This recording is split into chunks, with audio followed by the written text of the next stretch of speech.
Amen. Amen. Acclamons le Seigneur, cher enfant de Dieu. Gloire à Dieu. Alléluia. Gloire à Dieu. Alléluia. Voilà, chers enfants de Dieu, préparons nos Bibles, préparons nos calepins. Rapidement, je vais faire une récapitulation rapidement par rapport à ce qu'on avait vu hier. Hier, on avait parlé sur, on avait expliqué ce que c'est le minuit. On avait expliqué le minuit selon le langage de la Bible. On avait dit que le minuit, c'est un temps qui, au fait, c'est le temps. Donc, au fait, le minuit explique, au fait, la fin des temps. La fin des temps, je parle dans un langage d'abord biblique, explique la fin des temps pour un peuple et puis explique le début d'un temps pour un autre peuple. C'est ça ce qui veut dire minuit selon le langage de la Bible. Je parle de minuit par rapport aux Saintes Écritures. Donc, littéralement, c'est la fin de la journée, explique aussi le début d'une autre journée. Ça, c'est minuit, littéralement. Mais dans un langage biblique, explique la fin des temps pour l'Église et le début d'un autre temps pour l'Israël. Je vous avais expliqué que l'Israël a des débuts des temps et puis il a des fins des temps. Donc, le premier début des temps d'Israël, c'était dans Exode, comme on avait vu hier, dans Exode chapitre 34, vous lisez à partir du premier verset, vous descendez jusqu'au verset 8. Ça, quand Dieu traite l'alliance avec l'Israël, l'Israël est devenu officiellement peuple de Dieu. Dieu reste avec ce peuple. Le peuple là appartenait à Dieu. Dieu n'était pas pour les autres peuples, c'est-à-dire les nations servaient leur Dieu, les nations s'en foutaient de Dieu, ne s'occupaient pas, c'est-à-dire les dieux que nous connaissons aujourd'hui, jadis, il était le Dieu d'Israël, exceptionnellement. Comme je vous avais aussi montré dans Psaume, chapitre, je crois, Psaume c'était quel livre? Psaume, comme on avait vu, Psaume 147, verset 19 à 20, la Bible dit que il révèle sa parole à Jacob, ses lois et ses ordonnances à l'Israël. La Bible dit, il n'a pas agi de même pour toutes les nations. Vous voyez? Il n'a pas agi de même pour toutes les nations et elles ne connaissaient point ses ordonnances, louer l'Éternel. C'est-à-dire, les nations ne connaissaient pas Dieu. Donc, Dieu a traité l'alliance avec ce peuple et il était seulement pour ce peuple. Et ça, c'était un temps, c'est le début des temps pour l'Israël, selon Exode chapitre 34, le début des temps. Il y a une porte qui s'ouvre pour ce peuple. L'Israël trouve la grâce aux yeux de l'Éternel comme étant un peuple choisi par Dieu. Et les temps, la fin des temps d'Israël, comme on avait vu hier, la fin des temps pour ce peuple est accomplie à la croix de Golgotha. Jésus a mis fin à ses ordonnances, à la loi, à l'ancienne alliance. Il a mis fin avec tous les traités que l'Éternel avait conclus avec ce peuple. L'Éternel a arrêté. Donc, le temps pour ce peuple était accompli à la croix. Le Seigneur a mis fin avec les traités qu'il avait conclus avec l'Israël. Selon l'écriture de Romains chapitre 10, verset 4, la Bible dit que Christ est la fin de la loi. Or, quand Christ met fin à la loi, c'est-à-dire, pour ce peuple, le temps est fini parce que ce qui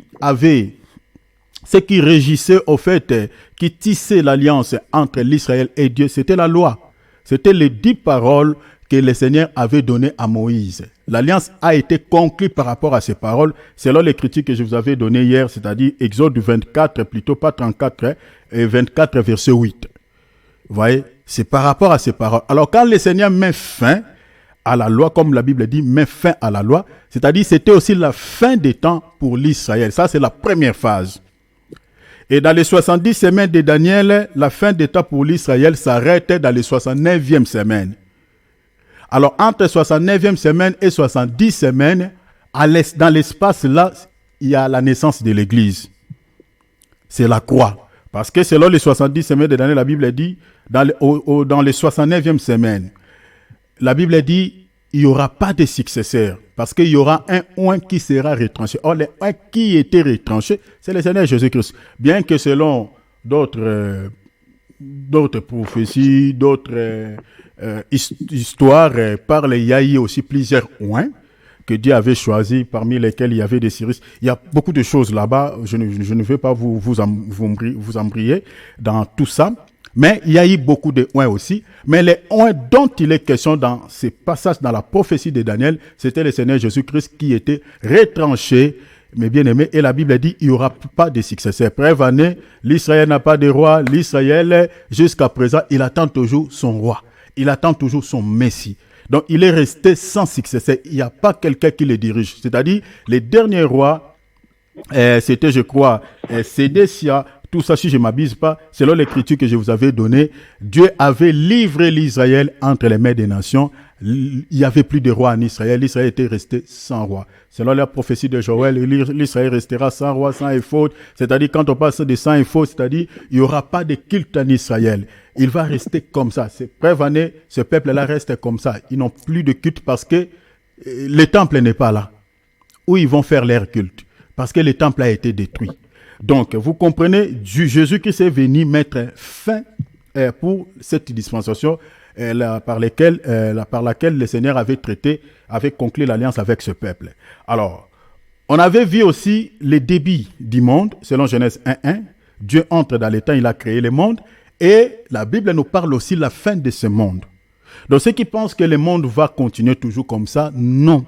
La Bible dit que ce monde a une fin. Ce monde a un débit, a une fin. Parce que souvent, on parle souvent de la fin des temps. Ah, c'est la fin des temps, c'est la fin des temps. Mais des fois, on ignore qu'il y a plusieurs fins des temps dans la Bible. Et on parle seulement de la fin des temps, on ne parle pas aussi des débits des temps. Il y a aussi les débits de chaque fin des temps. Alors, on avait parlé que le monde a un débit, a une fin. Les nations ont un débit, aussi ont une fin. L'Église a un débit, a aussi une fin. L'Israël a un débit, a aussi une fin. Vous comprenez? Alors, on avait expliqué toutes ces choses à la lumière des Écritures, le monde selon Genèse 1.1. Et puis, on a expliqué on avait dit que ce monde auquel nous vivons, sa fin aura lié au 7e son de la trompette. La fin de ce monde aura lié au 7e son de la trompette, selon les livres de l'Apocalypse, chapitre 11, versets 1 à 12. La Bible dit, en donnant un roseau semblable, voilà. Donc, c'est pas selon cette écriture que je vous donne, la fin de ce monde aura lieu plutôt, Apocalypse, chapitre 11, verset 15, voilà. Donc on dit, le 7e ange sonna de la trompette, et il y eut dans les ciels de fortes voix qui disaient, le royaume du monde. Vous voyez, le royaume du monde est remis à notre Seigneur. Vous voyez, ça c'est la fin du monde. C'est-à-dire, quand on parle de la fin du monde, en réalité, le monde ne va pas disparaître. Physiquement comme ça, ne va pas disparaître. Mais en réalité, quand on parle de la fin du monde, on parle du système du monde. Que le Seigneur Jésus-Christ viendra mettre fin au système qui gouverne ce monde, parce que le système qui dirige ce monde, c'est un système diabolique et satanique. En réalité, c'est le diable qui dirige ce monde. Alors, donc c'est ça ce que vous devez comprendre, chers enfants de Dieu. Alors, donc, il y a aussi, on avait parlé aussi le début des temps des nations et la fin des temps des nations. On a dit que les nations ont réussi un temps du moment où, c'est-à-dire à partir où l'Israël avait fait tellement de choses qui n'avaient pas honoré le Seigneur, il avait commis des péchés abominables, et le Seigneur s'est décidé de pouvoir livrer ce peuple entre les mains des nations. C'est-à-dire l'Éternel avait livré ce peuple entre les mains des nations à partir des temps de... Comme la Bible nous montre, selon Matthieu chapitre 1, verset 17, on dit, il y a donc en tout 14 générations depuis Abraham jusqu'à David, 14 générations depuis David jusqu'à la déportation. Donc, c'est-à-dire les derniers rois, selon l'écriture qu'on avait vue hier à partir de Amos, je crois. Non, c'était Esdras, voilà, c'était Esdras. Chapitre combien? Je vous avais donné cette écriture hier. Esdras, voilà, Esdras chapitre 36, verset 11 à 21. On avait vu tous ensemble que Dieu avait livré l'Israël entre les mains des nations. Entre les mains des nations. Et la première nation qui avait assiégé ce peuple, c'était Babylone, avec le roi Nebuchadnezzar. C'était l'empire babylonais, c'était la grande puissance de cette époque-là. Donc, il avait assiégé ce peuple.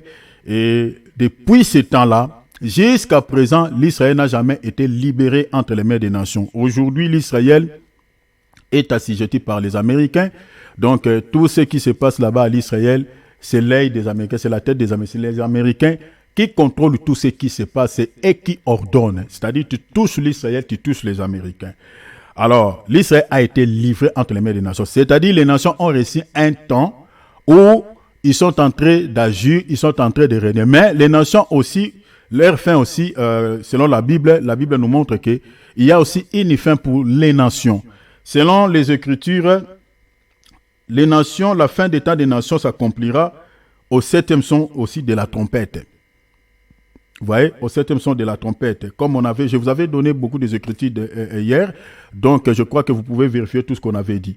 Alors, on avait parlé aussi les temps de l'Église, les débuts des temps de l'Église et la fin des temps de l'Église. C'est-à-dire, les débuts, c'est la croix de Golgotha. Ça, le Seigneur a la naissance de l'Église. L'Église est née à la croix.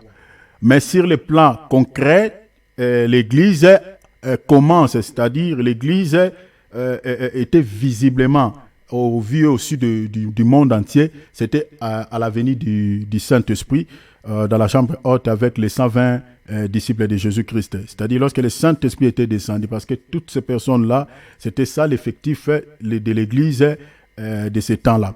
Et le Saint-Esprit était descendu et l'Église a commencé avec toutes ces personnes-là qui étaient dans la chambre haute. Ce sont eux qui ont évangélisé avec les 12 apôtres de Jésus. C'était eux qui ont propagé la bonne nouvelle qui nous est parvenue, nous, les nations qui étaient éloignées. Aujourd'hui, nous sommes en train d'évangéliser, de prêcher Jésus. C'était grâce à ces 120 personnes qui étaient dans la chambre haute, qui avaient réussi l'onction, la puissance de Dieu pour pouvoir évangéliser la parole de Dieu et cet évangile qui nous est parvenu aujourd'hui.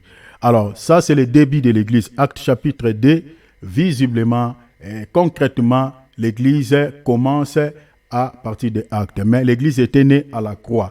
Alors ça, c'est le début des temps de l'Église. Et la fin des temps de l'Église s'achève selon 2 Thessaloniciens, c'est dans 2 Thessaloniciens chapitre 2, à partir du verset 7, au départ du Saint-Esprit. La Bible dit qu'il faut que celui qui les retient ait disparu. Le Saint-Esprit, comme on avait dit, ne partira pas seul, il partira avec l'époux. C'est-à-dire, la fin des temps de l'Église, c'est l'enlèvement. Donc, quand l'enlèvement aura lieu, ça, c'est la fin des temps, la porte de la grâce pour l'Église se referme. Et ça sera un début d'un autre temps pour le peuple. Comme je vous avais dit, l'Israël a deux débuts et a deux fins. C'est-à-dire, la nation d'Israël commence, comme je viens de dire, c'est-à-dire le temps pour l'Israël, les débuts, c'est dans Exode 24. Et la fin de ce temps, c'est à la croix. L'Église est née. L'Église commence jusqu'à l'enlèvement de l'Église. Lorsque la porte de la grâce se referme pour l'Église, il y a encore un temps qui y est accordé pour ce peuple d'Israël. Et ce temps-là va s'achever, ce temps-là va terminer au retour glorieux du Seigneur Jésus-Christ, comme on avait vu tous hier. Donc, ça sera la fin des temps pour l'Israël parce que le Seigneur viendra à son retour glorieux pour pouvoir délivrer ce peuple parce que toutes les nations du monde entier se ligueront contre ce peuple pour pouvoir les massacrer selon la prophétie de Zacharie. Et c'est à ce temps-là que le Seigneur Jésus-Christ interviendra dans un vol rapide pour pouvoir défendre son peuple, les délivrer entre les mains des nations. Mais il y aura un grand nombre qui seront tués, un grand nombre qui seront emprisonnés, des femmes seront violées, et donc il y aura un massacre du jamais vu. Et c'est ainsi le Seigneur interviendra pour pouvoir défendre ce peuple. Donc là, ça sera la fin des temps pour l'Israël et ça sera aussi la fin des temps pour les nations. Alors, je crois que j'ai été clair par rapport à tout ça. Réécoutez seulement la vidéo qu'on avait fait et vous allez voir, j'avais donné tous les détails par rapport à toutes ces choses. Alors, aujourd'hui, nous sommes en train de parler sur les signes des temps de la fin. Je toucherai directement la troisième grande ligne comment peut-on comprendre que l'enlèvement de l'Église est tout proche? Donc, je vais parler des signes et je vais expliquer aussi cette grande ligne. Je vais aussi vous l'expliquer. Alors, lisons Matthieu chapitre 24 rapidement parce qu'aujourd'hui on commence tard. Donc, je vais terminer par la grâce de Dieu avant minuit. Alors, je lis, suivez-moi, chers enfants de Dieu. Préparez vos calepins, préparez vos stylos, suivez-moi avec acuité, chers enfants de Dieu, parce que nous sommes en train d'expliquer la prophétie biblique, les temps auxquels, mes bien-aimés, nous sommes en train de traverser actuellement. Si nous sommes réellement proches à l'enlèvement ou pas. Alors, je suis en train de vous donner les signes. Vous allez voir qu'il y a des prophéties qui sont accomplies et il y a quelques prophéties qui sont restées, qui vont s'accomplir très bientôt. Alors, suivez-moi vraiment, mes bien-aimés, avec beaucoup d'attention par rapport à ce que, parce que notre salut en dépend de ces choses. Le Seigneur ne nous a pas donné une date précise, parce qu'il ne pouvait pas aussi nous donner une date quelconque avec les calendriers diaboliques que nous utilisons. Parce que la Bible n'a pas été écrite selon les calendriers que nous utilisons, les calendriers juliens, si c'est les calendriers grégoriens. Les calendriers que nous retrouvons dans la Bible, c'est les calendriers juifs. C'est les calendriers là. C'est par rapport à ces calendriers que la Bible a été écrite. Vous voyez? Donc, même le Seigneur Jésus-Christ ne pouvait pas donner une date par rapport, parce que s'il donnait une date, ça allait être un peu compliqué avec les temps auxquels, parce que même les temps, on a tout changé. Aujourd'hui, les temps comptent 24 heures, mais à l'époque de Jésus, les temps comptaient 12 heures. On ne comptait pas 24 heures. Donc, vous voyez que tout ça, Dieu est tellement intelligent, il est sage, ne pouvait pas donner une date fixe. Et si Dieu donnait aussi une date exacte par rapport à son retour, par rapport à l'enlèvement, mais bien aimé, au ciel, le ciel allait, on allait se retrouver avec beaucoup des hypocrites au ciel. Parce que les gens sachant que voilà, il nous reste qu'un mois pour que les gens soient enlevés. Mais vous allez voir même tous ces païens-là qui font cara, qui négligent le Seigneur Jésus-Christ, qui ne s'intéressent pas aux choses de Dieu, mais bien aimés, mais tout en sachant que Jésus existe. Il y a certains qui savent que oui, Jésus existe, il était mort pour nous à la croix. Il y a beaucoup quand même qui ont cette connaissance. Mais n'acceptez pas, c'est délibérément, ces gens-là refusent Jésus. C'est comme j'avais rencontré tout le matin, si on parlait avec le bien-aimé Philippe, avec le bien-aimé Junior, et j'ai rencontré une dame, j'étais allé faire le service de Dieu dans une famille, et je suis arrivé là-bas, le Seigneur m'avait donné une directive pour cette famille, mais je devais aussi introduire, parce que c'était pour un monsieur, mais le Seigneur m'a dit, il faut que sa femme soit là. Je suis allé, le monsieur m'a accueilli, et je devais faire le service. Sa femme, je lui ai dit, regarde, tu dois être là, parce que, regarde, j'ai reçu un message de la part de Dieu, le Seigneur m'a dit ça. La femme me dit, oui, mais bon, moi je suis chrétien, mais non, je ne pratique pas, je ne suis pas chrétien pratiquant. Je ne trouve pas ces mots dans la Bible. Être chrétien, mais non pratiquant. Tu es chrétien. Parce que je l'entends souvent en Europe. Non, moi je suis chrétien, mais je ne suis pas pratiquant. Mais déjà, quand tu regardes l'essence étymologique du mot chrétien, ça n'a rien à voir avec les... Il y a dans nos gens des inspirations. Je ne sais pas si ça vient d'où. Ça vient de l'estomac, ça vient du cœur, je ne sais pas. Le mot chrétien veut dire comme Christ, parce que ça vient du grec. Comme Christ, c'est-à-dire Christophe, comme Christ. Quand on dit comme Christ, c'est ça ce que Paul dit. Soyez mes imitateurs comme je suis l'imitateur de Christ. C'est-à-dire le mot chrétien, quand on regarde une personne qui se nomme chrétien, on voit la vie de Christ en lui. Parce que pour la première fois, on a appelé les disciples de Jésus-Christ chrétiens, c'était en Antioche. Ce n'est pas eux qui s'est nommé des chrétiens, mais c'était les païens qui leur avaient donné cette identité. On les appelait les Christophes en grec, Christophe. C'est-à-dire, on voyait la vie de Jésus-Christ dans ses disciples. La manière dont le Seigneur avait vécu, la manière dont le Seigneur parlait, on a vu cette identité dans la vie de ses disciples. Et les gens les appelaient Christophe, c'est ça. C'est-à-dire, quand on dit chrétien, c'est-à-dire, on voit Jésus dans un homme, Jésus c'est-à-dire dans la vie d'une personne. Donc, tu te conformes à Christ. Maintenant, quand on dit chrétien, je ne suis pas pratiquant, mais je suis chrétien, ça veut dire quoi?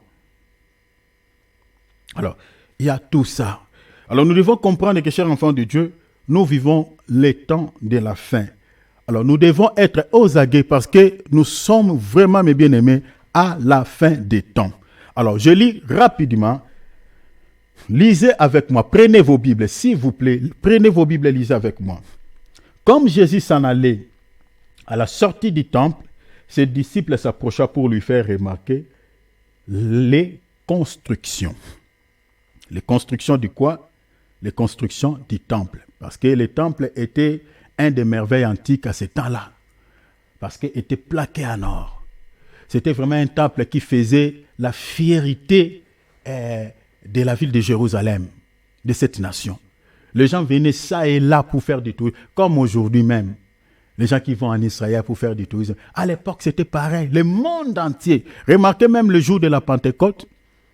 La Bible dit que toutes les nations de la terre étaient en Israël. Pourquoi? Parce que là-bas, il y avait un merveille.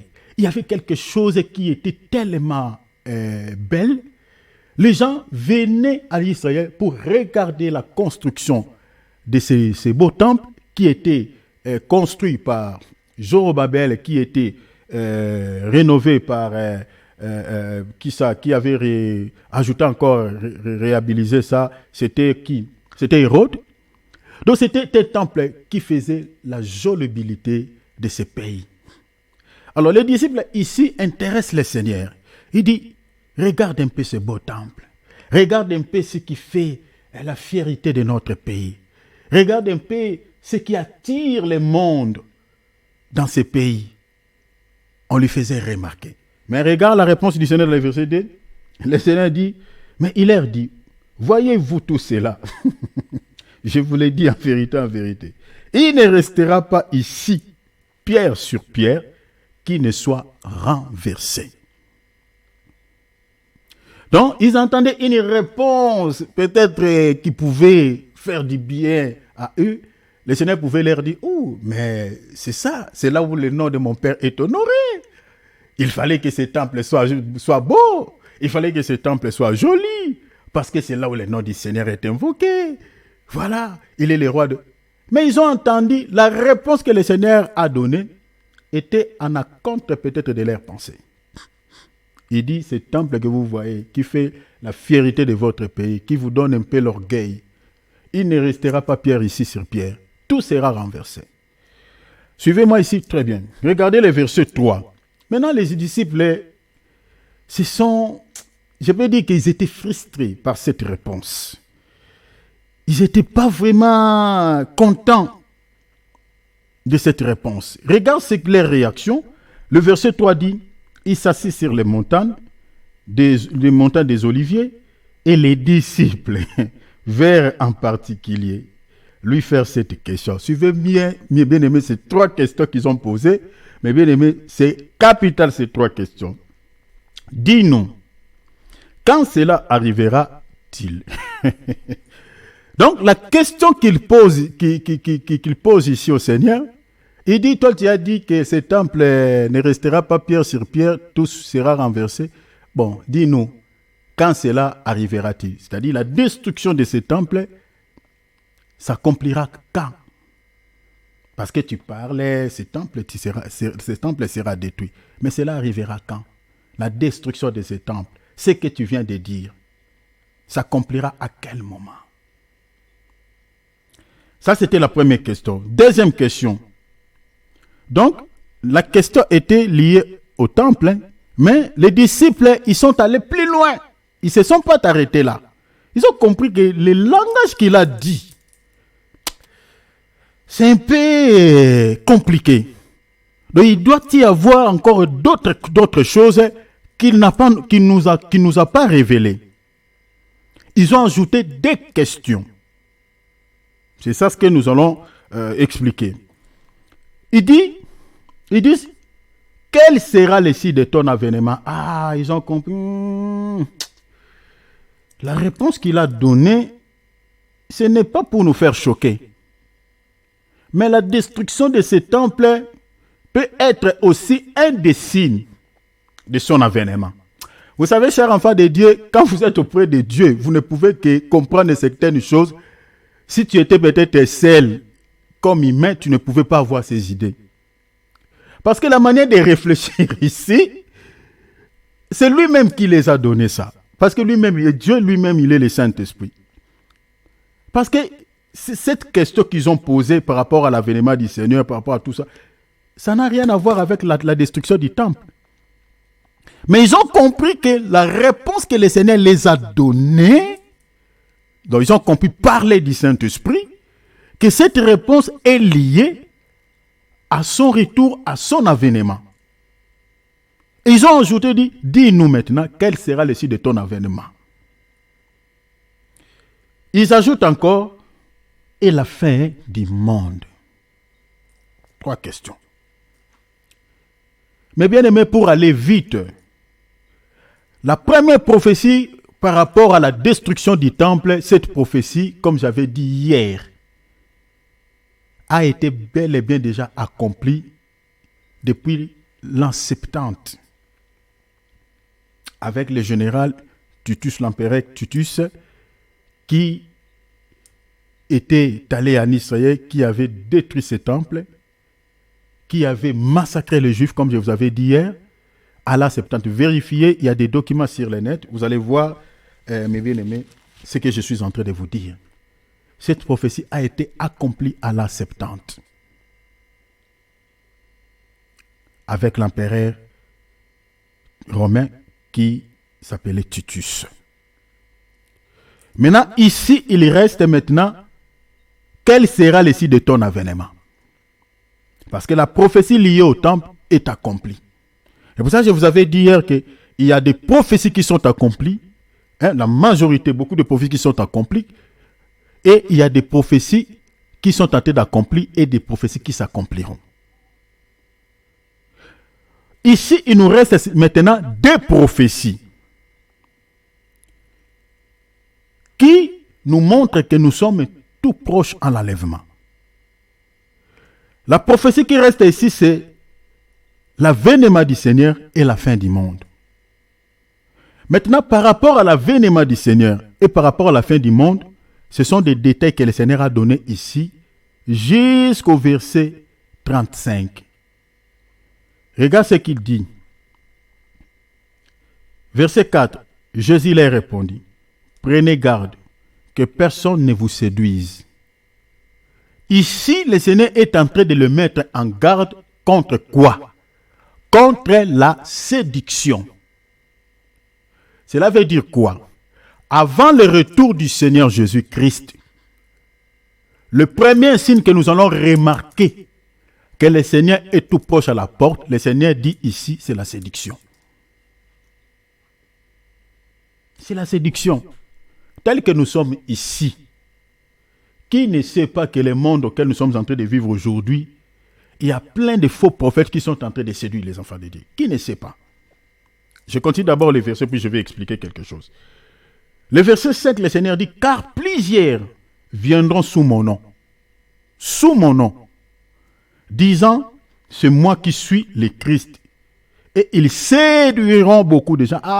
Donc quand le Seigneur parle de la séduction, il parle des gens qui viendront sous son nom.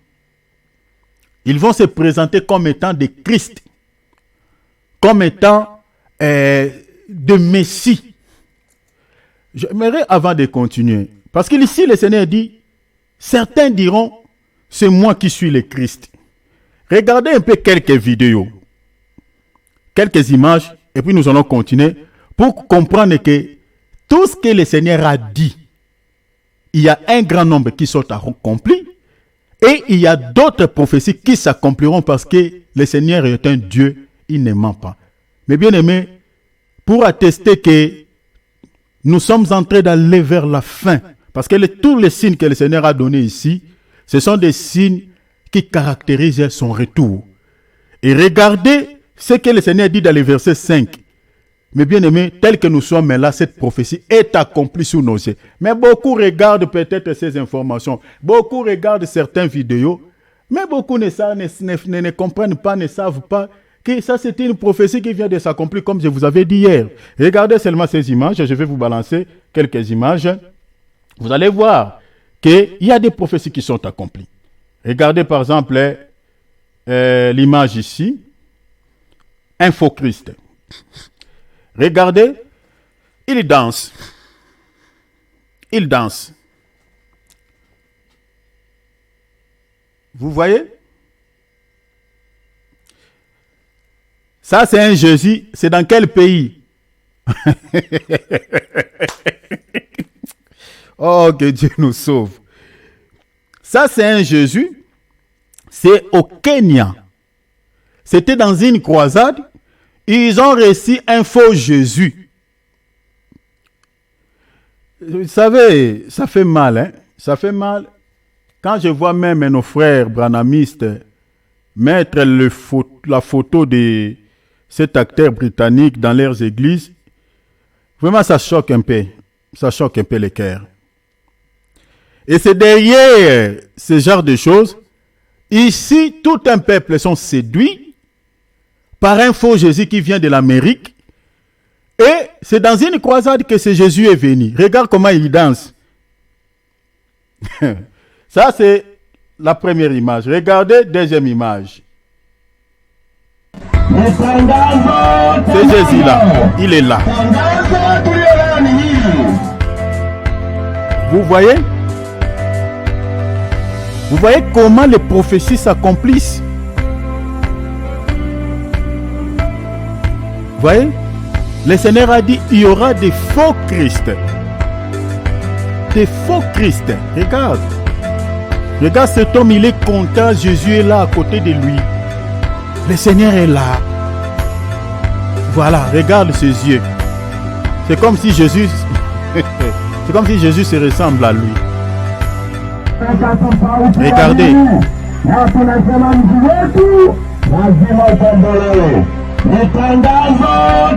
voyez?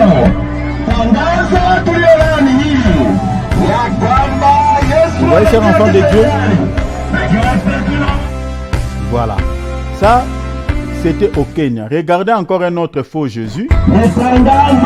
Regardez encore un autre faux Jésus. Ça, did you know that in Kenya, a country in Africa, there is Jesus Christ? His Kenyan name is Eliu Simoyu. C'est toujours, je crois, au Kenya. Vous voyez? Ninaamini kabisa huyu ni Yesu, anaponya na anatenda. A self-proclaimed Jesus Il a aussi des membres. People in his hometown are planning to crucify. Regardez, les gens se prosternent avec un faux Jésus.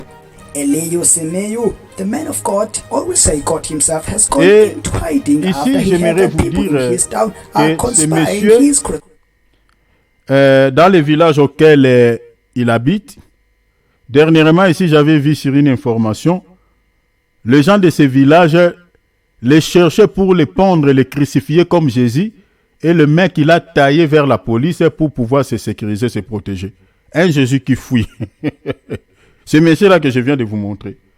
Regardez encore un autre. Regardez tout droit devant vous. Ce grand monsieur vêtu de tout blanc, c'est le Seigneur Jésus-Christ de Nazareth. Ça, c'est à Côte d'Ivoire. Regardez comment que le Seigneur nous sauve. Mais toi, tu es un être humain. Regarde ce qu'il dit. Toi, là, ta vie, là, ça va être dans moi, ma main. Elle dit, toi, si tu dors là, si tu ne t'es pas réveillé, tu ne te lèves pas. Est-ce que tu crois même? Tu crois? Si tu crois, que Dieu te bénisse. Si tu crois, tu verras la gloire de Dieu un jour. Quand je dis je suis Dieu là, lui là, tu vois, non, il faut me toucher. Tu me touches, non? C'est Dieu qui t'a touché comme ça. Bénédiction de tout chacun. Moins un, vous touche. Donc, vous voyez un Dieu, si vous suivez sa vidéo, un Dieu qui est en train de réduire même les années des gens. Il dit ici, je réduis vos années. Moins un, vous tous. Donc, un Dieu, un Jésus qui menace les gens avec des paroles de malheur. Donc, vous comprenez que la prophétie de Dieu, la prophétie du Seigneur Jésus-Christ, s'accomplisse sous nos yeux. Donc le Seigneur avait déjà prédit ces choses. Il y aura des faux Christ, des faux Jésus.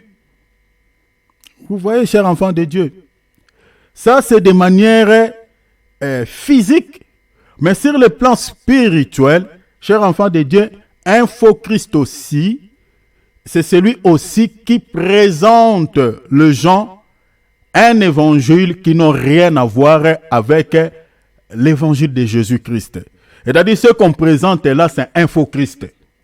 Ça, maintenant, dans le sens révélationnel. Parce que c'est ça ce qu'on voit aujourd'hui dans la plupart de certaines églises.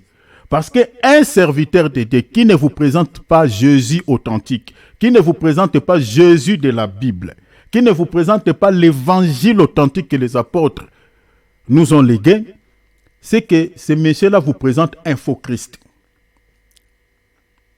Vous voyez? Parce que le Seigneur a dit, il s'élèvera de faux Christ. C'est-à-dire, le Christ qu'on est en train de vous présenter, c'est un faux. C'est aussi un des signes qui caractérise que nous sommes à la fin des temps. Alors, c'est aussi une séduction. Le Seigneur dit, prenez garde que personne ne vous séduise. Car il dit, plusieurs viendront sous mon nom. Mais bien aimé, le diable, sachant que son produit est faux, il a un faux produit, ne peut pas vendre son produit avec son étiquette, écrit Satan le diable, non.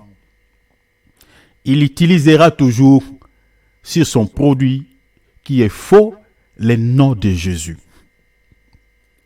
Tous ceux qui ont touché, tous ces faux prophètes qui ont touché à la magie, qui ont touché au Kabbale, qui ont touché, qui ont touché les fétiches pour pouvoir réaliser tant de miracles, pour pouvoir avoir beaucoup de fidèles, voilà, pour pouvoir être renommés.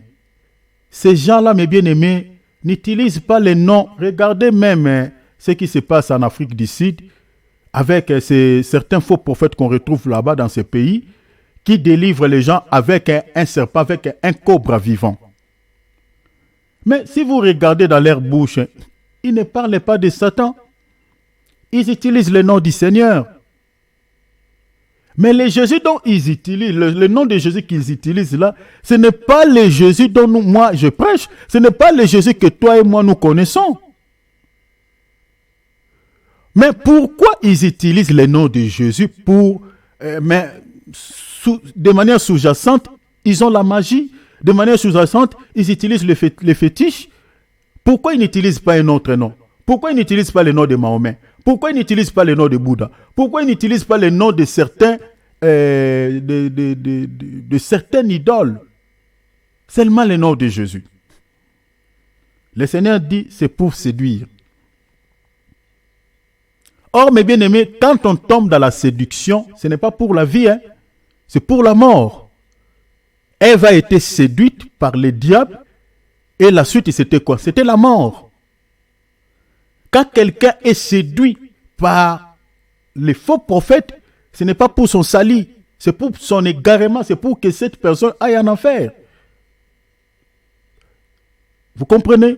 Alors, la séduction ou la montée des faux Christ, c'est aussi un des signes qui nous montre que nous sommes réellement proches à la fin des temps et que le Seigneur est tout proche à la porte. Parce que tout ce que le Seigneur est en train de donner ici comme détail, c'est par rapport à son avènement et à la fin du monde. Donc, l'un des signes qui caractérise que l'enlèvement de l'Église est tout proche, c'est la séduction. Les images que je vous ai montrées là, des faux Christ, des faux Jésus, mais quand on voit ces choses-là, mais ne regardez pas pour regarder. Quand on vous prêche l'évangile qui n'a rien à voir avec le vrai Christ, donc c'est-à-dire on vous présente un faux Christ. Je ne sais pas si je me fais comprendre. J'ai expliqué le faux Christ dans 2 dimensions. C'est-à-dire, il y a des gens en chair et en os qui se présentent comme étant des faux de Jésus. Mais des faux Jésus. Mais quand on présente aussi un faux évangile, l'évangile qui n'a rien à voir avec ce que le Seigneur avait prêché, donc on vous présente un faux Christ. C'est pour vous séduire. C'est ça aussi la séduction. Alors tout ça, comme je viens de dire, sont des signes qui attestent que nous sommes proche à l'enlèvement de l'Église. Le Seigneur est proche à l'enlèvement. Le Seigneur est proche, mes bien-aimés, pour venir chercher son Église plutôt. Verset 6. Le Seigneur ajoute, il dit, vous entendrez parler des guerres et des bruits de guerre. Gardez-vous d'être troublés, car il faut que ces choses arrivent. Mais ce ne sera pas encore la fin. L'un des signes, le Seigneur ajoute, il dit, c'est des guerres, les bruits de guerre. Tel que nous sommes là, dans les pays auxquels peut-être nous vivons, il n'y a pas la guerre. Mais de loin, on entend quoi? Les bruits de guerre.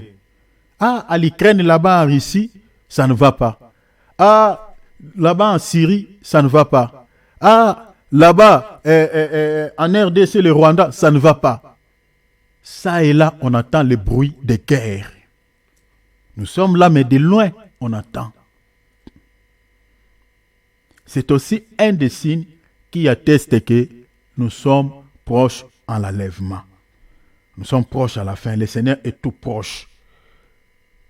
Il ajoute dans le verset 7, une nation qui se lèvera contre une nation et un royaume contre un autre royaume. Il y aura en divers lieux les famines et les tremblements de terre. J'explique d'abord une nation. Le Seigneur dit, ajoute, avant que je retourne, avant la fin des temps, les signes qui va vous montrer que je suis tout proche, je suis à la porte, je suis déjà là, parmi lesquels le Seigneur dit, un royaume s'élèvera contre un autre royaume, une nation s'élèvera contre une autre nation. Cette prophétie est accomplie ou pas? Cette prophétie s'accomplit tous les jours sous nos yeux. Les Ukrainiens assis confortablement dans leur pays, mais bouh, Poutine s'élève, il vient attaquer cette nation. Les Congolais, ils sont tranquilles dans leur pays. Les Rwandais s'élèvent parce qu'ils jalousent leurs minéraux. Il vient, il commence à tuer. Il y a plus de 25 cas, il y a plus de 10 millions de morts qui sont tués à la République démocratique du Congo. Aucune sanction contre cette nation agresseur, les Rwandais et ce président criminel, aucune sanction. Donc, cette prophétie dont le Seigneur avait dit que avant que je retourne sur la terre, les signes qui va vous montrer, qui va vous révéler que je suis proche à la porte, vous allez voir une nation qui va se lever contre une autre nation. Cette prophétie est accomplie. Cette prophétie est accomplie sous nos yeux. Tout ce que nous sommes en train de voir qui se passe à travers le monde, ne les négligez pas ces informations, chers enfants de Dieu. Aujourd'hui, avant qu'une nation s'attaque à une autre nation, les organismes internationaux pouvaient directement s'élever et donner des sanctions à cette nation. Mais ce qu'on voit aujourd'hui, c'est autre. C'est autre.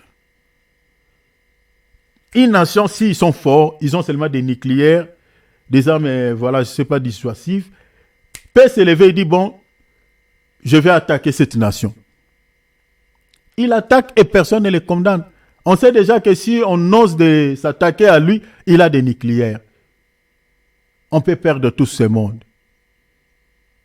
Donc vous comprenez que la prophétie par rapport à ce que le Seigneur dit dans le verset 7, cette prophétie, mes bien-aimés, s'accomplit tous les jours sous nos yeux. Et quand on voit cela, mes bien-aimés, il faut que nous comprenions que nous sommes réellement proches. Le Seigneur est tout proche à la porte et que nous sommes à la fin des temps. Le Seigneur parle encore des famines. Mes bien-aimés, les famines même n'en parlons pas. Les famines n'en parlons pas.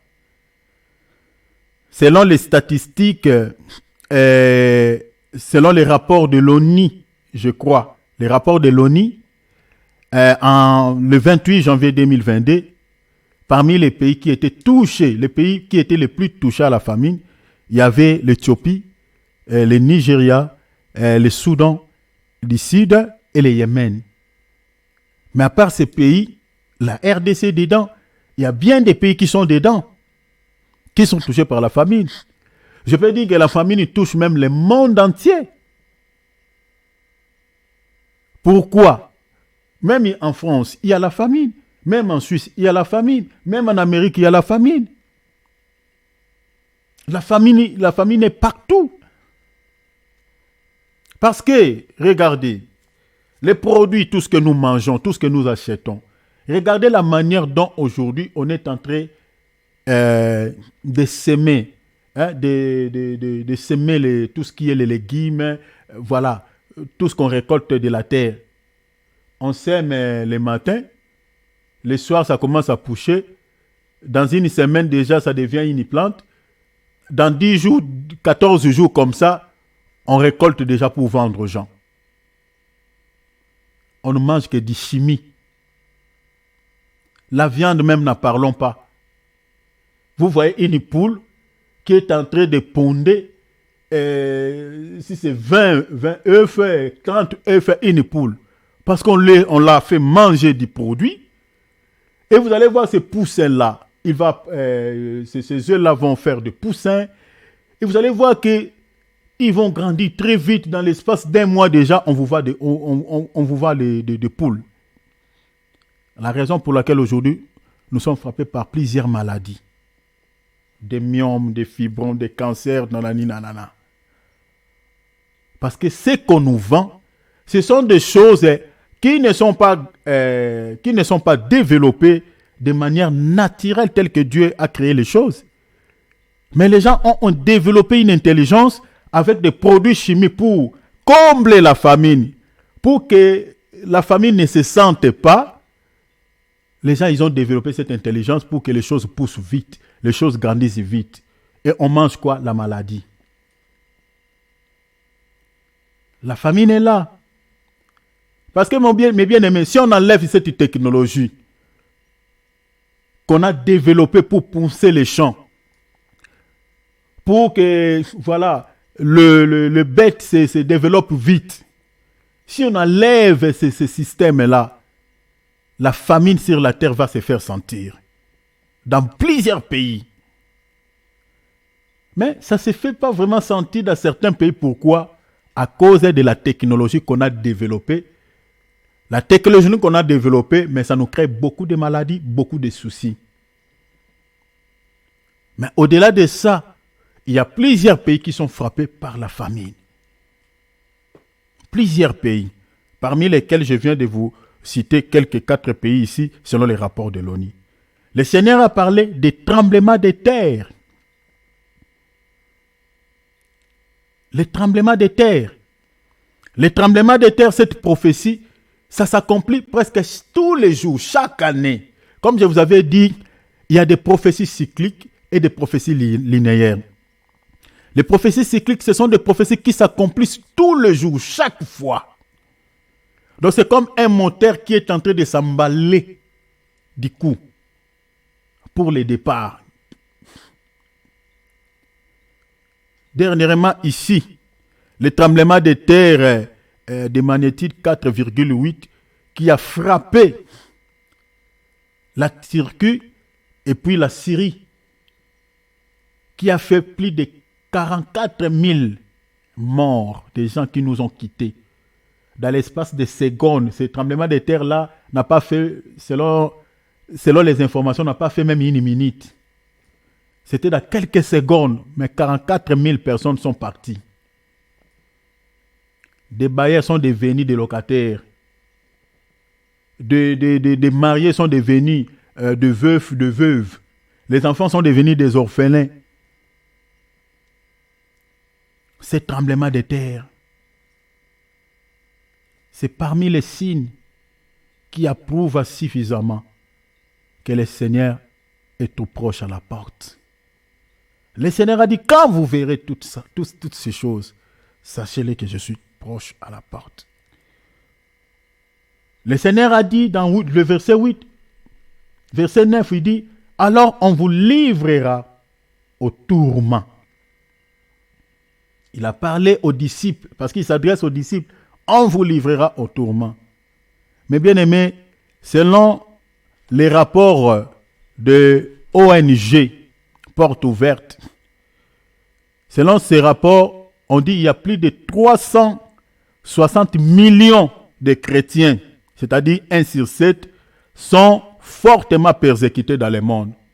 360 millions. Et dans quel pays? Dans plus de 150 pays. Plus de 150 pays, selon les rapports de ces ONG Porte Ouverte. Plus dans 150 pays où on voit les chrétiens sont persécutés. Parmi ces pays, nous avons Corée du Nord. Corée du Nord. Il y a Somalie, il y a Yémen, il y a Érythrée, Libye, Nigeria, Pakistan, Iran, Afghanistan, Soudan, Inde, pour ne citer que ça, ainsi de suite. Plus de 150 pays où les chrétiens sont persécutés. C'est aussi l'un des signes qui atteste que nous sommes tout proches à l'enlèvement. Le Seigneur dit, alors on vous livrera au tourment. Vous serez persécutés. Regardez même dans des pays auxquels nous vivons. Entrez même dans un bus ou dans les métros, commencez seulement à parler de Jésus-Christ. Regardez la manière dont les gens vont te regarder. Regardez la manière dont... Et si le Seigneur n'est pas avec toi, tu vas voir quelqu'un qui viendra peut-être te frapper, te tabasser. Tout simplement parce que tu parles de Jésus. Parler de Mahomet, aucun problème. Parler de Bouddha, aucun problème.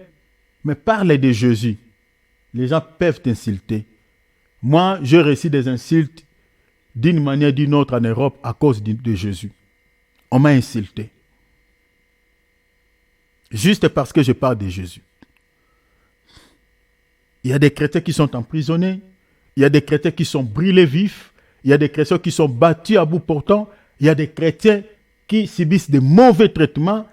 Il y a d'autres moments où nous sommes en train de parler, sont incarcérés dans des grottes, dans des rocs, à cause de la persécution. C'est aussi parmi les signes qui attestent que l'Église est proche à l'enlèvement. Le Seigneur dit, alors on vous livrera au tourment. Et l'on vous fera mourir, comme je viens de dire. Il y a des chrétiens qui sont tués. En Inde, n'en parlons pas. Il y a des chrétiens qui sont brûlés vifs. On les brûle. Au Corée du Nord, on tue. Dans des pays islamiques, on tue. C'est parmi les signes qui attestent que le Seigneur est tout proche à l'enlèvement. Parce que tout ce que le Seigneur est en train de numérer ici, de dire ici, il est en train de le dire par rapport à son avènement, par rapport à son retour. Il dit encore, vous serez haïs de toutes les nations à cause de mon nom. C'est ça ce qu'on voit. S'il y a un peuple qui est haï, qui est détesté dans le monde, c'est les chrétiens. C'est les chrétiens. Il y a les païens qui aiment faire peut-être l'amitié avec les musulmans, les bouddhistes, avec d'autres confessions. Mais si on entend seulement chrétien, tu verras, c'est comme si tu fais caca, c'est comme si tu sens de mauvaises odeurs. Les gens commencent à te regarder. Je suis allé dans une famille, on était allé faire une prière pour cette famille-là. Mais dès qu'on arrive, on a trouvé les gens là, lorsqu'ils nous voient seulement avec la Bible, on veut faire la prière, il y a certains qui sont sortis. On nous laisse seulement avec les chrétiens là. Tous qui étaient là sont partis. Donc c'est comme si vous êtes venus les gêner. Les chrétiens, on ne les aime pas. Ils sont détestés dans toutes les nations. C'est une prophétie qui nous montre aussi que nous sommes proches à la fin des temps. Le Seigneur a dit, je vais m'arrêter dans 6 à 8 minutes. Le Seigneur a dit, on va continuer demain, alors aussi plusieurs succomberont et ils se trahiront, ils se haïront les uns les autres. Donc, à cause de la persécution, à cause de la maltraitance que nous allons recevoir de la part des nations, le Seigneur a dit, il y a plusieurs qui vont succomber, c'est-à-dire qui vont abandonner la foi. Combien de chrétiens aujourd'hui, à cause des persécutions, à cause de la haine que les nations montrent, certaines nations ont à l'égard des chrétiens, il y a beaucoup de chrétiens qui cachent leurs identités, qui ne veulent pas montrer leurs identités devant les gens.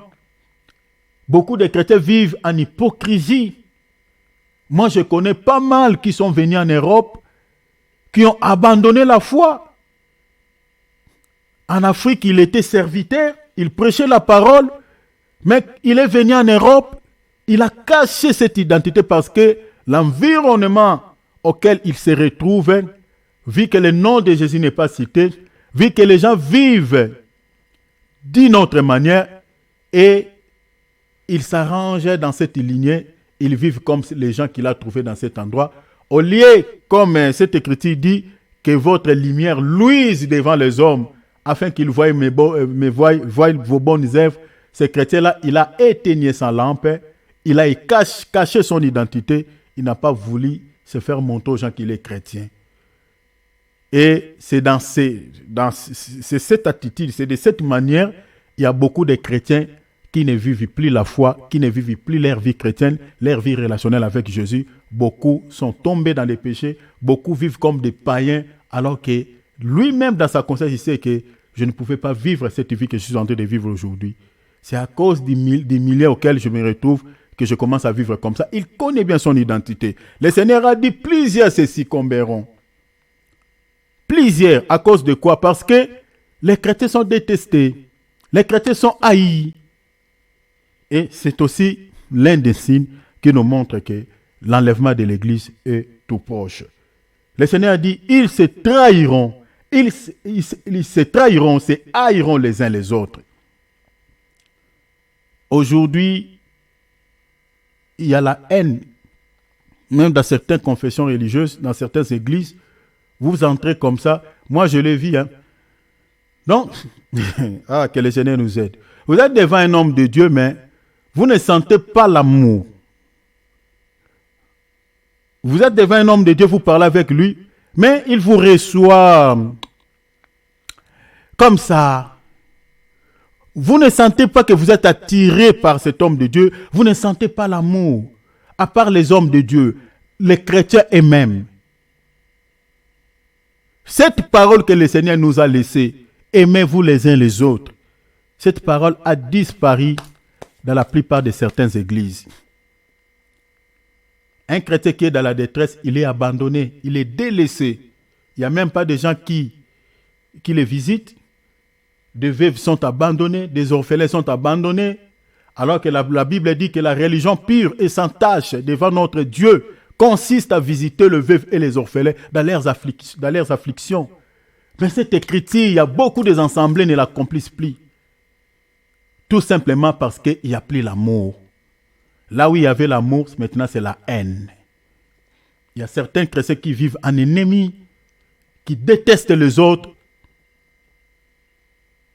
C'est pour cela que ça étonne certains païens. Ils disent, comment vous priez, mais vous ne s'aimez pas. Vous vivez dans des haines, tout ça. L'autre là parle le mal de l'autre. Ces pasteurs là parlent le mal de l'autre pasteur. Et ces chrétiens là parlent le mal de ces chrétiens. Pourquoi vous ne s'aimez pas? Pourquoi vous n'avez pas l'amour entre vous? Les païens même s'étonnent. Mais la réponse se trouve dans la Bible. Le Seigneur avait prédit. Il dit, c'est aussi parmi les signes qui va caractériser mon retour. Quand vous allez voir cela au milieu de vous, la haine est entrée. Vous vous détestez les uns les autres. C'est un des signes qui montre que je suis proche à la porte. La haine. Donc, ce qu'on voit aujourd'hui dans certaines églises, la haine. Certains hommes de Dieu qui détestent d'autres serviteurs de Dieu. Certains chrétiens qui détestent d'autres serviteurs. Ceux qui lisent les prophéties, ça ne leur étonne pas. Ils savent que, voilà, ça, ce sont des signes que le Seigneur avait dit, qui nous montrent qu'il est tout proche à la porte. Le Seigneur dit, plusieurs faux prophètes s'élèveront et ils séduiront beaucoup de gens. Cette prophétie, n'en parlons même pas. Qui ne sait pas? Au moment où nous sommes en train de parler, la montée des faux prophètes, mes bien-aimés, est en train d'aller à une flèche, mes bien-aimés, à un zénith, au fait, à un niveau comme pas possible. Comme pas possible. Tapez seulement sur Internet si tu verras. Vous allez voir. N'en parlons pas. Quand les gens parlaient, parlent du réveil mondial, les réveils. Mais bien aimé, selon les prophéties, l'Église ne peut pas se réveiller. L'Église est déjà réveillée depuis la venue du Saint-Esprit. Les temps auxquels nous sommes en train de vivre, selon les prophéties, c'est les réveils des faux prophètes. Parce que le mot qu'on a employé ici, on dit les faux prophètes s'élèveront. S'élever ici, en grec, veut dire égeiro. Ça veut dire que les faux prophètes se réveilleront. Vous comprenez? Se réveilleront. C'est ça ce qui est employé ici, ces mots. Donc, égeiro, c'est réveiller. Donc, c'est-à-dire les faux prophètes vont se réveiller à un grand nombre. Et les billes, c'est quoi? Le Seigneur dit, ils séduiront beaucoup de gens. Ils séduisent comment? Par des miracles. Par des miracles. Le Seigneur dit, ils s'élèveront et ils séduiront beaucoup de gens. Si vous lisez dans le verset 23, le Seigneur dit qu'ils accompliront beaucoup de miracles. Dans le verset 23 dit, si quelqu'un vous dit que Christ est ici ou il est là, ne le croyez pas, car il s'élèvera des faux Christ et des faux prophètes, ils feront des grands prodiges, des grands miracles au point de séduire, et s'il était possible, même les Élis. Ils séduiront beaucoup de gens. Le Seigneur dit, s'il était possible, même les Élis, mais ce n'est pas possible que les Élis soient séduits. Ils séduisent par des faux miracles. Tous les miracles que vous voyez sur Internet. Ah, il a vomi les crapauds, il a vomi les lézards. Vous voyez que les gens s'agitent, les gens entrent en transe. Les gens tombent par terre souvent. Je dis qu'il y a des miracles authentiques, mais la majorité de ce qu'on nous présente sur les réseaux sociaux, ce qu'on voit, c'est les miracles réalisés par les faux prophètes dans le but de séduire, de tirer un grand nombre de gens vers eux pour que ces gens-là aillent où? Aillent en enfer. Aillent en enfer. Parce que quand les gens ne sont pas convertis, les gens n'ont pas donné leur vie sincèrement à Jésus-Christ, mais ils croient à Jésus par un miracle, mais son cœur reste toujours. Regardez pour comprendre qu'il y a beaucoup de chrétiens qui sont séduits. Sont séduits par des faux prophètes. Leur vie n'est pas changée. Les mêmes comportements qu'ils avaient dans le monde et les mêmes comportements qu'ils ont aujourd'hui après avoir soi-disant devenir chrétiens ou soi-disant après avoir reçu Jésus dans leur vie comme Seigneur et Sauveur. Si vous regardez, il n'y a pas de changement. Nous avons aujourd'hui, entre guillemets, des chrétiens qui étonnent les gens. Un chrétien qui insulte facilement, un chrétien qui ment facilement, un chrétien qui demeure dans l'impudicité sans se culpabiliser, un chrétien qui boit l'alcool.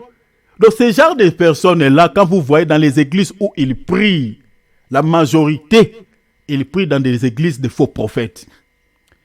Parce que là-bas, il n'y a pas l'évangile qui peut traiter l'âme. Il n'y en a pas.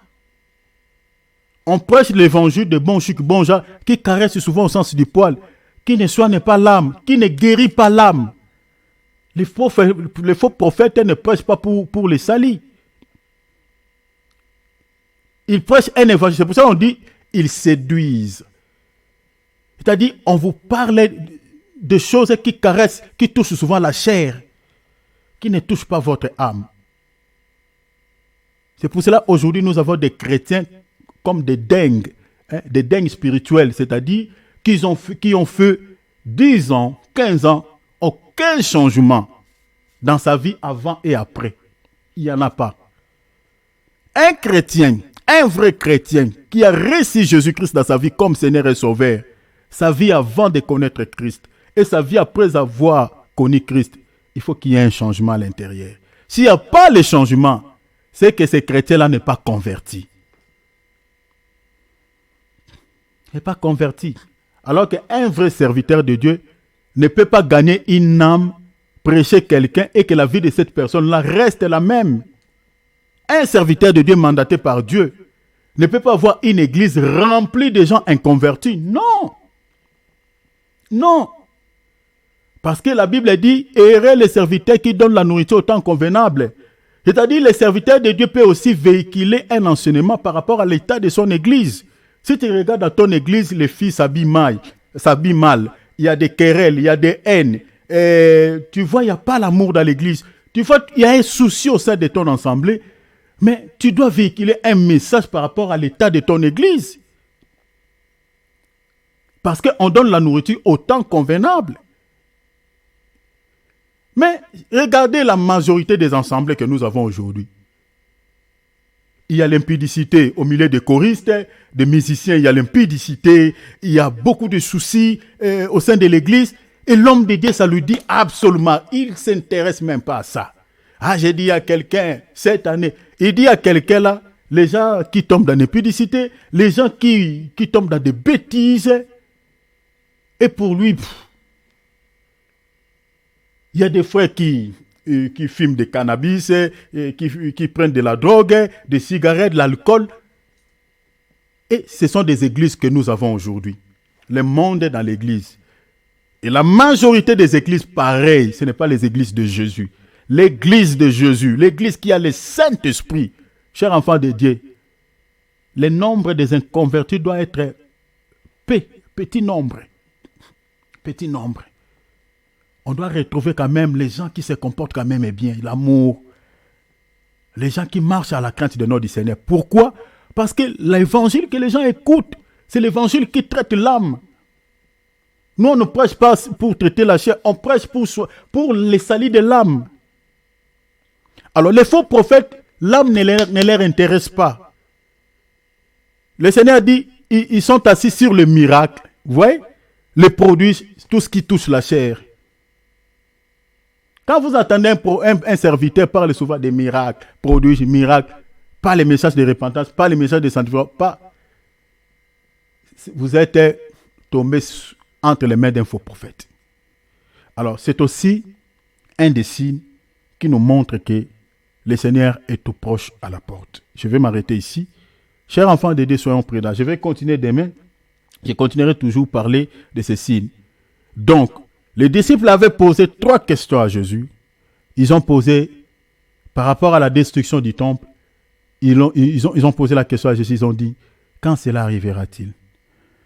Cette prophétie, je vous dis que c'est accompli à l'an 70 par l'empereur Titus qui avait détruit les temples. Vérifiez cette histoire, les documents sont là, même sur le net.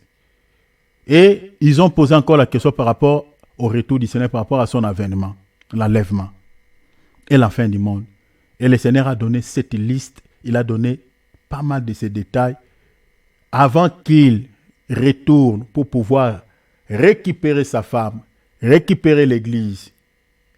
Le Seigneur dit, regarde ce que vous allez voir comme des signes précurseurs qui va vous révéler que je suis sur la route, je suis en train de venir. Tout ce que je viens de vous dire, ce sont des signes qui nous montrent que le Seigneur est tout proche à la porte.